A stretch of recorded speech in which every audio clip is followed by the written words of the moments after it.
I'm always wowed by most my Yeja, Nana. That an age and still out push walk over. I'm surprised. We man get to be a mouse and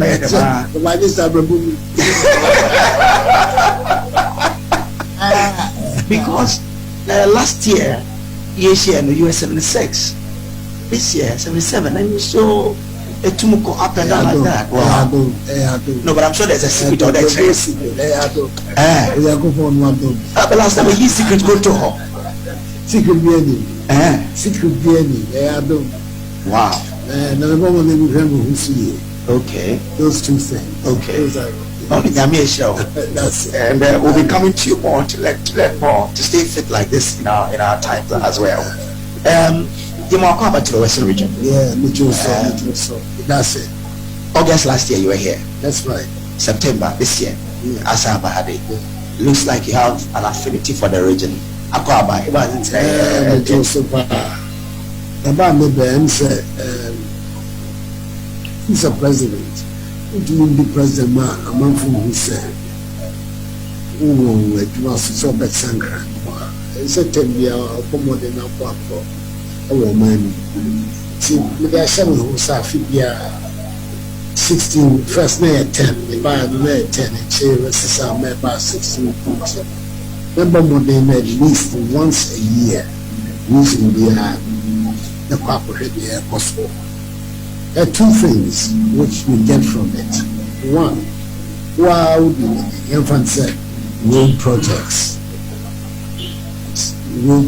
and all Western region, 78 active road projects and all Western. The body side, a man with quite crazy and pop.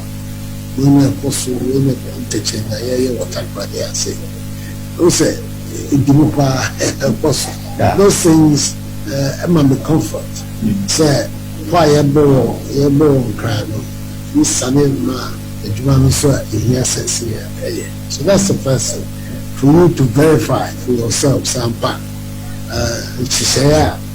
Central government they have to and crying on Eastern impacts more, district impacts more, local impacts more. And a second so say I hope I was so. A mommy quine. Each year is somewhere there among for it seems to what extent, some movies so they're guided by them. Better say, airports are high here, say, they're winning a major problem. You mean, what can't solve all the problems of the people all in one go, but at least to hear directly. So these are the specific problems of a particular neighborhood. And also everywhere and the Western region, so much of the wealth of this country, Efia. Now, if previous administrations had as much focus in the development of this region as it should, maybe after by this time, no region,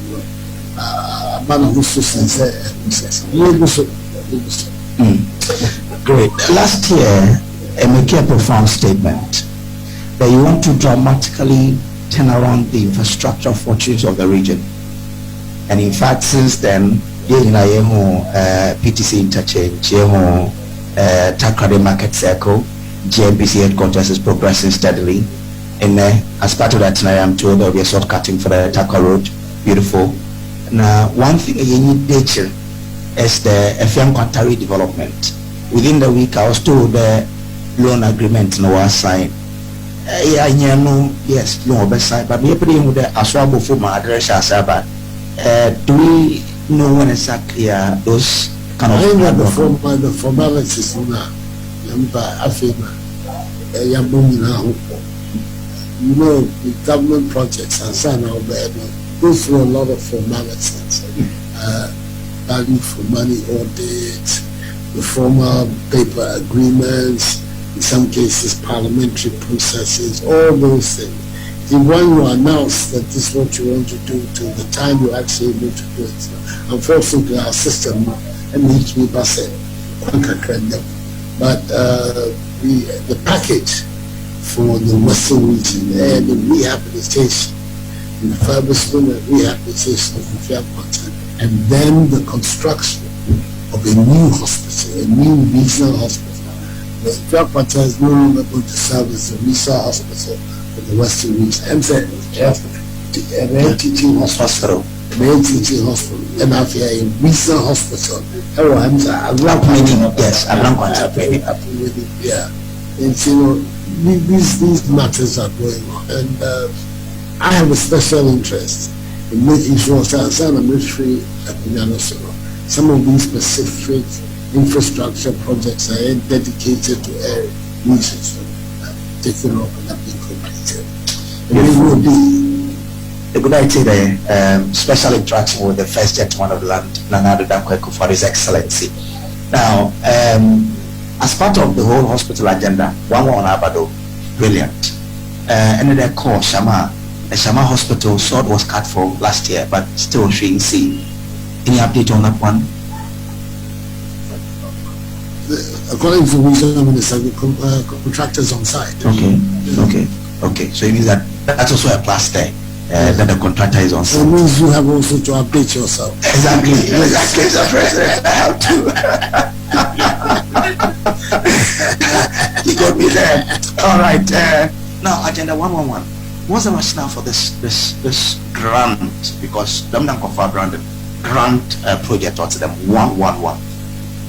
To be honest, I mean, let me go to the genesis of it. Time COVID-19, but first, you need to know the day.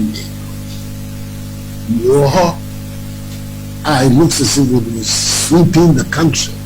So, I can saw Gates, Melinda Gates, being that no Africa will be falling down in droves in the streets, dead from the disease. Now, Mamadou Bawumia, I can tell you, said there were 80 at that time, 88 districts. Oh, Ghana, 80 district hospitals. Subsequently, we discovered that in fact the figure was 101. But at that time, initially, so if you look at the original concept was Agenda 88. Let me see and kind of cry. Hey, then a lot of our people are defenseless. As some tour, and will be to me I got really scared, and I felt sad about the same. A buying responsibility is to find a way out to protect the population and protect the people. So that is the instinct which brought about the Agenda 88, which subsequently became Agenda 111, because then we added on to it the regional hospitals from the 6 new regions, plus the one for Western region. Yes, now there's psychiatric hospitals and organs concentrated just in Accra. There was a need to disperse them around the country. But the initial fear I had was that God willing, we're able to survive this pandemic.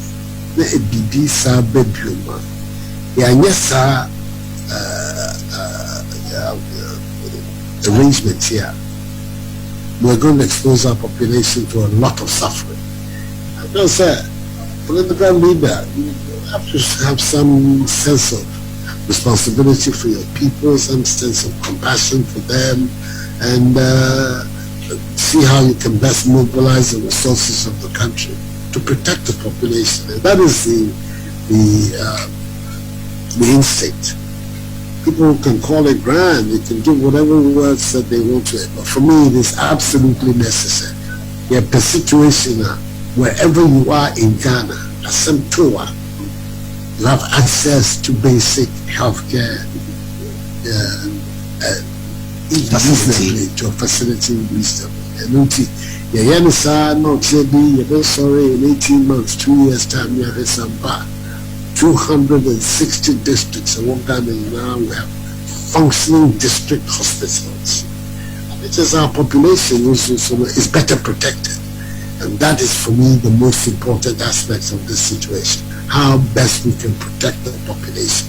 It's not a grandiose plan, but it is, as far as I'm concerned, a necessary part of being the president of a country is to take the measures that, in your view, will help protect your people from disaster, from tragedy, from wrongdoing, from issues. And that is what motivated Agenda 111. And we're going to do it, and we're going to succeed. I know everything I want to do is met by a lot of Jeremic pronouncements from my opponents. You can't do it. They said that I was deceiving the people when I said I was going to organize senior high school on a free level across the country. We did it. It's now 4 years. It's become part of the fabric of the country. And in the same way, within 2 years, people will say that, will see that I was not deceiving the people. I wasn't trying to play politics with their perception, but that we were determined to do it and that it was necessary. There's a second aspect of the Agenda 111, which I will take the opportunity of this interview also to put on the table. I think if 10 years ago we had learned the lessons of Ebola, we would have taken decisions to establish a certain self-reliance in the production of vaccines. We didn't. This time around, the shortage of vaccines that hit the world, which meant that one part of the world where people who have their money are able to buy up all the vaccines of the world, hold it. Now here no I said this thing. It is capability. I don't think that I would like to leave that as a legacy for future generations of Ghanaians. So that's the second decision we took. Agenda 111 is directly related to the COVID pandemic and its consequences. The second decision which we took said we will now try and organize the production of vaccines for ourselves in Ghana, not just for the COVID, but for other things, anti-snake serums and the various vaccines that our people require as a matter of health protection. But we're putting together a committee in front of, at the moment, the Vaccine Manufacturing Committee, headed by one of the most distinguished scientists of our country, from Okwati. So one in Shekwanya, a big roadmap which will lead us to be able to produce our vaccine. Committee will assemble scientists from across the spectrum, the universities, the think tanks, the institutes like Noguchi, the administrators of the health service, practicing doctors, all of them are together, and they are now fashioning a roadmap. They've made an interim report to me about what is required for us to do it, and I'm determined that too is something that could be done. It will take time, because there are many things you have to do: the research, the certification processes, regulatory processes, making sure that because vaccine will be there, you have to be very, very careful and be satisfied. Said has been properly tested, and whatever be the case, my view is so Sure. yes. Yes, your boy now says, oh, it teach you some baby. Bibi akana ye bibi.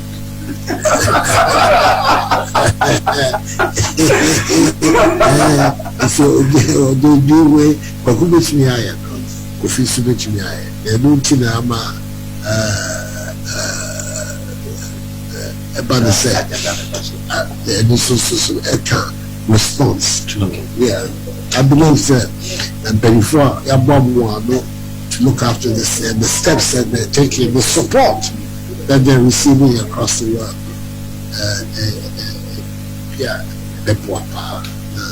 that's solid. And yeah, the Bible better because all about when we are able to produce our own persons.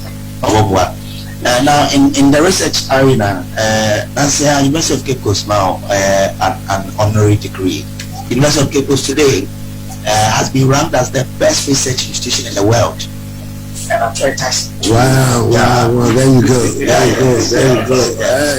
Say these skeptics be as usual. There's always a professional group, I'm saying it tells you everything. Yeah. Tells you everything. And since the courses were also honorary degree, you are an alumni of the UCC. Absolutely.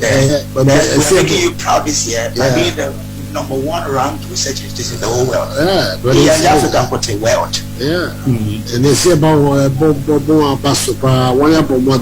and it tells us, like, which is the statement I've been making ever since I assumed this high office of president. So in between, kind of we can. We don't have always say inside the hall, yeah, patrol, my say, yeah, man, say, so the big battle, me Baba, year. They have to maintain so tight here. You can't invite to be there. You know why? You're so much me. Sure. And things like this, when it comes out, it gladdens my heart because it reinforces this belief I have that all things are possible. Sure. So on the side, maybe you increase grant to the University of Cape. But it's a good reason. It's a good reason. Why not? It's a good reason. You're fighting for your own school. I see that. How much money?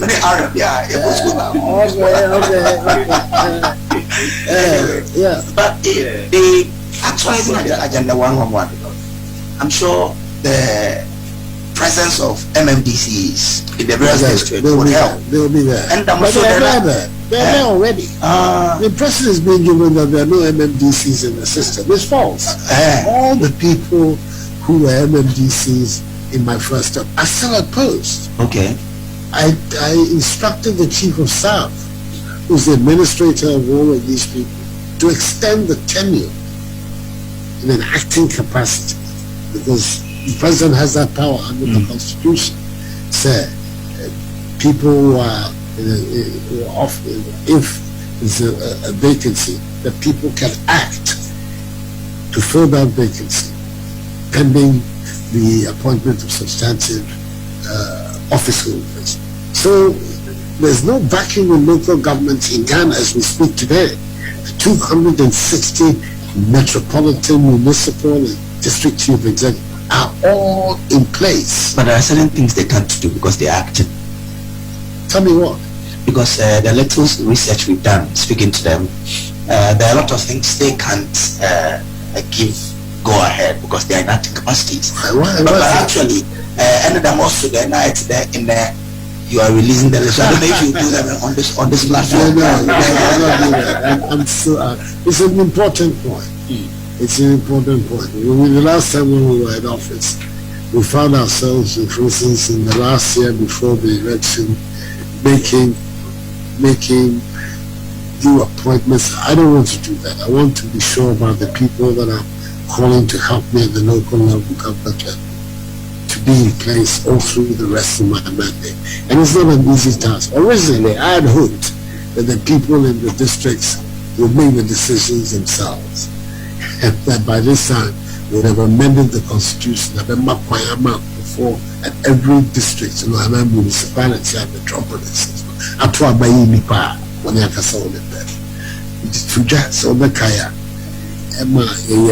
We took many steps towards it. Unfortunately, the other side, unfortunately, and they did do so.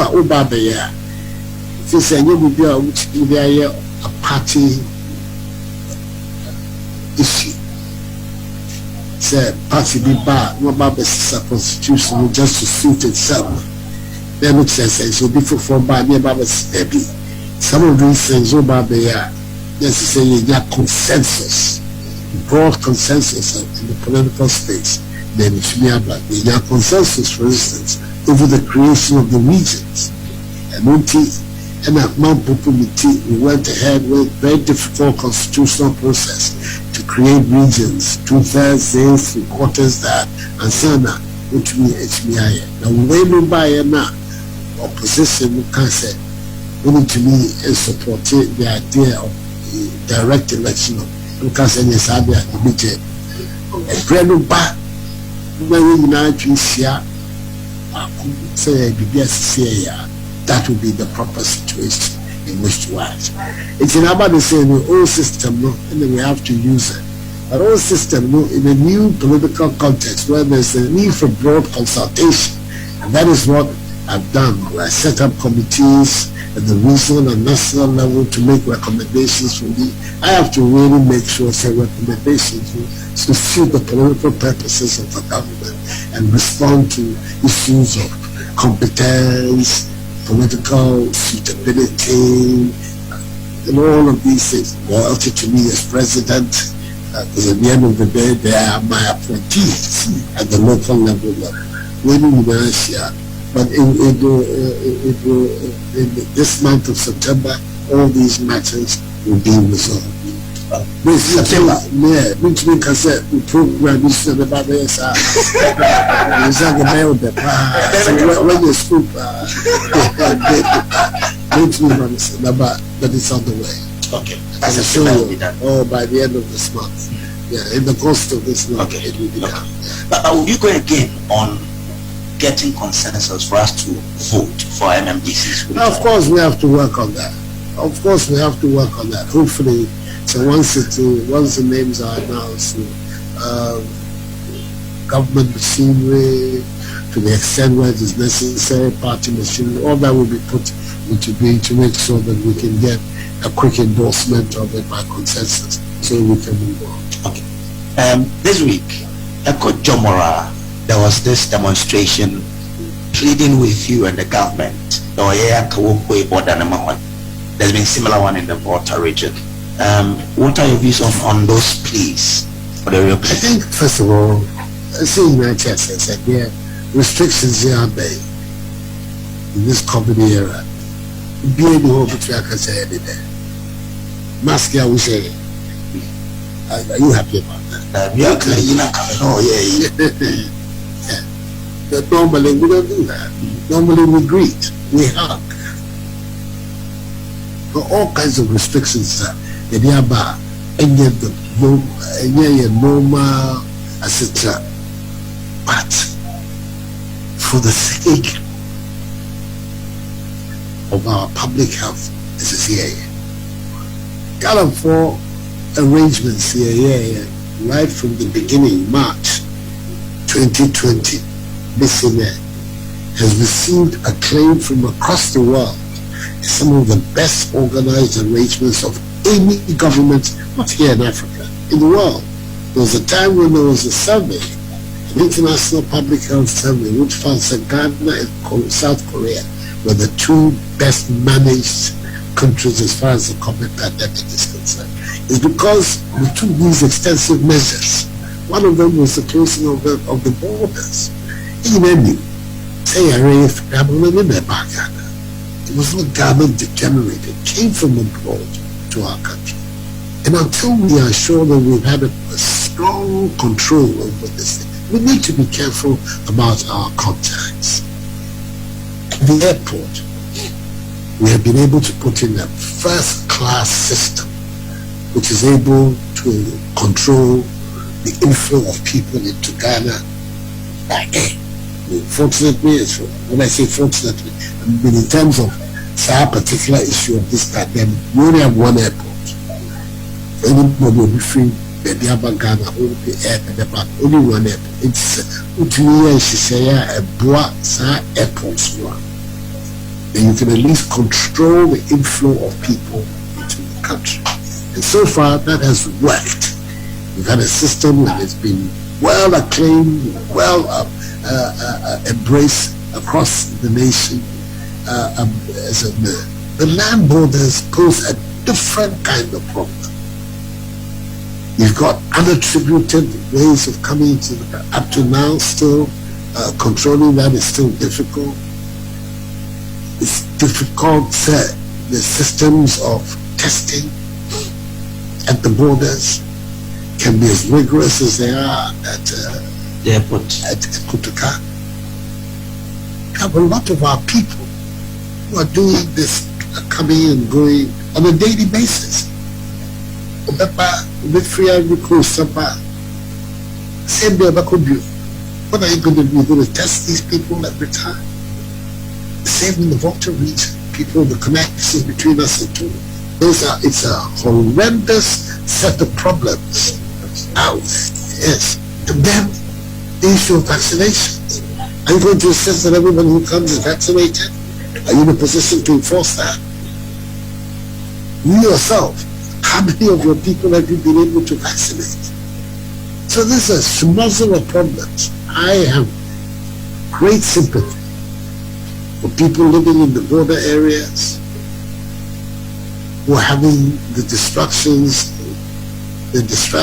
involved in the closure of the borders. But then, with respect, some ways, they're not unique. All of us are going through a lot of hassle on this matter, having to break our teeth and bear it in the interest of the larger good. Until the mayor is satisfied that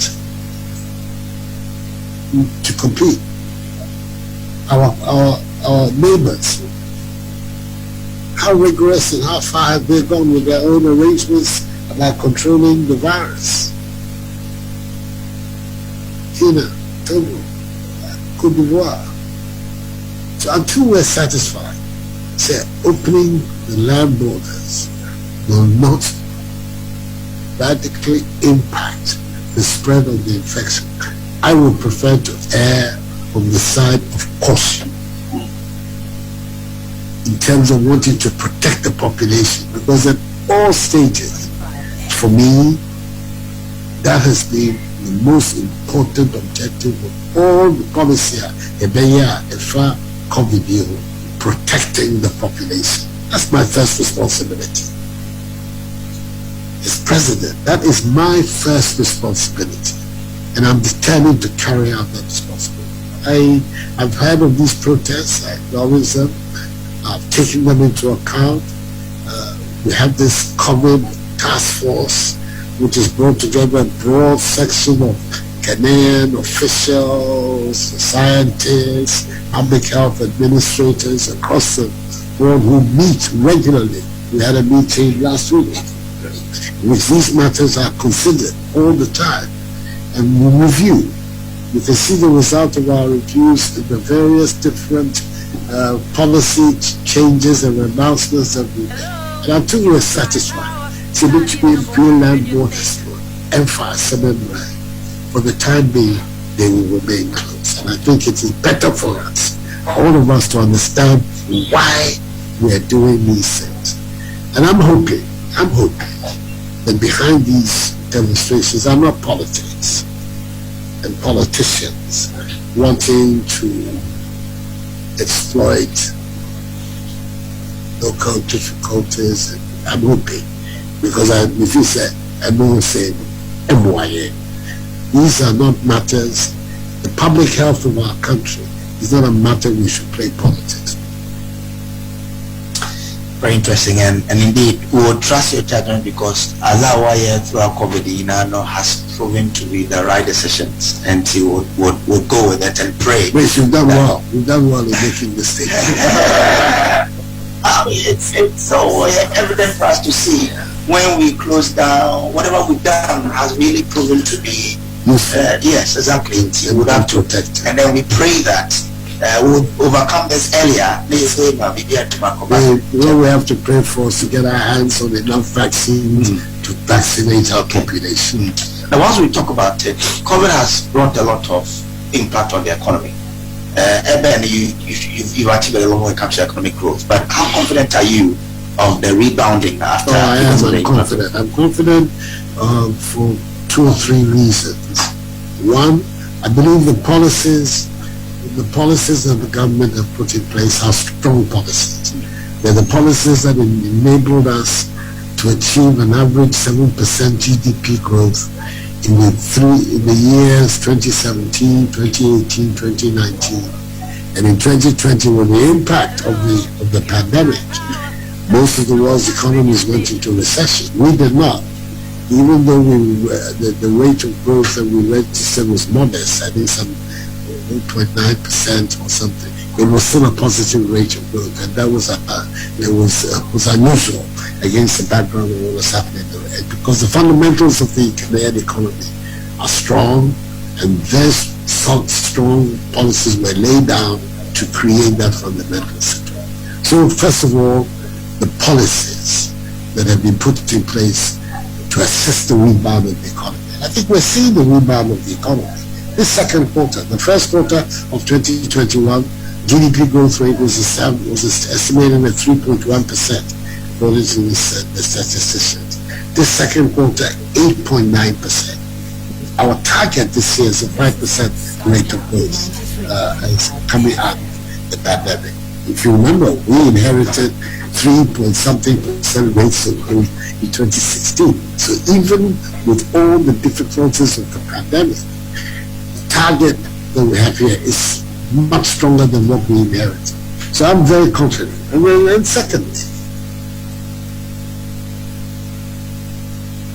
my confidence is also in the people of Ghana. These are hardworking people. These are enterprising, entrepreneurial people. If you give them the chance, they will deliver. It's not an accident. There's so many things in this country. Many years, the major cocoa producers, we are the biggest producers of gold in the world. All of these are a testament to the capacity of our people to work and create and innovate. And then, of course, the wealth of the country. The wealth of the country is the third reason why I'm confident that properly exploited, we have every reason. The Urban Tampa policy, the Ghana Cares program, which is the fundamental policy perspective of the government on the way forward, is a very ambitious program. But God willing, we are able to pursue it. It will aid a rapid recovery of our economy. And I'm sure that is on the way. Just when we're preparing to come to have an interaction with you, some school feeding caterers sent in some message. Now, they say that they are owed some 2 terms, and they are also owing their suppliers. And that if care is not taken, they may have a sit-down strike in the coming weeks. What are the plans to curtail that? Well, I'm happy to be able to announce that now all the regions, payments have been made to caterers in all the regions. They have now been made. It is true that initially Western and Western North were not paid because of insufficient funds, but that has been corrected. And as we speak now, the Ministry of Finance has released some 31 million cedis for the payment of caterers in the 2 regions, i.e. Western and Western North. And the gender minister has released this to the school secretary for the payments to be made. So I mean, any second from now, all of the caterers and their legitimate grievances that they had will be addressed. Okay. We're trying to find a way of working whereby these things will not occur in the future, so that it's seamless. And I think we're going to get that. First of all, taking an audit of the workings of the program, so that we are really clear about matching resources against facilities, and making sure that therefore there are no overlaps or deficiencies in this. Embrace, I've been here for a long time. Yes. Just before you came, I was talking to your public sector minister, and then he said that the way to describe president is the son of the Eastern region or an Eastern region person developing the West, like Dr. Korlebu-Blood of the West developing the East. And that's how we have to describe you. I'm okay with that. So what will be your last message for the region you are developing? You should continue to support me and the work of my government. We have good plans, we have good policies for the region, and we're determined to make sure that the wealth of this region is developed for the benefit of the people of the region and of our country. It's one time is the last election, out of the 17 constituencies of all the Western region, I won 10. And my party in the parliament won 9 out of the 17. So we have a majority both at the presidential and the parliamentary level. So we buy look at the Tiama Bay, so we buy the Bill Piasse, we are to a bar, to Yemen Tema.